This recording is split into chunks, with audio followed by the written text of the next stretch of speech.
მაგრამ მე დაადე შენ გვერდზე რა თუ ვიღაცამ გინდა ხო შუქნიშანში ერთ ზოლიან მოძრაობაზე ძირითადად გამოიყენება ეს სამსექციანი შუქნიშანი წითელი ყვითელი მწვანე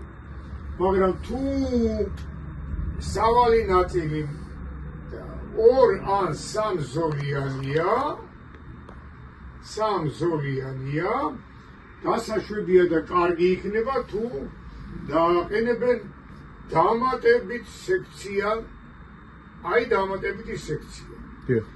ძირითად სექციებს აქ დამატებითი სექცია რომელიც გვჭირდება იმიტომ რომ ძირითადმა რომ აგვინთო წითელი ანუ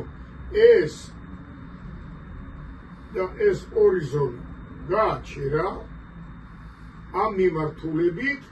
ამ მიმართულებას გაუხსნა თქვენი აქ ხო ეგრეა ამის პრინციპი ხო მაგაში მდგომარეობს შუქნიშნის ხო?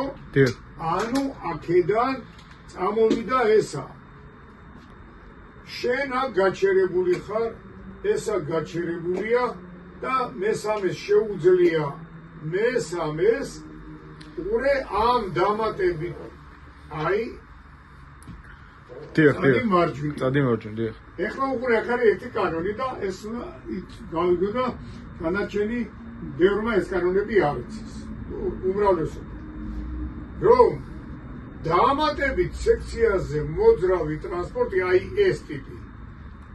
რომელიც მარჯვნივ მიდის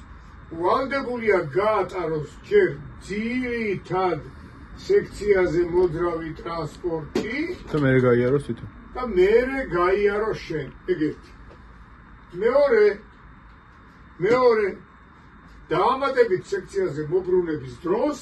მარჯვნივ თუ მარცხნივ ატარებ აი აქედან ქვეითებს გაიდი აქედან ანუ ქვეითები სარგებლობენ შენთან შედარებით უპირატესობით რომც მოგისწროს თქვა წითელმა და აქ ეს ჩაგიქრეს შენ ვალდებული ხარ დაელოდო მეორე ნიშანს და მეორე ნიშანი რო აგითებს წადიო მარჯვნივო ქვეითები თუ მორჩება მერე გადახდა ესე იგი რა არის კანონი დამატებით სექციაზე დავატებით მწვანე სექციაზე მოძრავი ტრანსპორტი ყოველთვის უთმობს გზას ძირითად მწვანე სექციას ანუ თუ შევატრიალებთ ძირითადი მწვანე ვისაც უთია აი ესეთი ძირითადი მწვანე აქ როგითია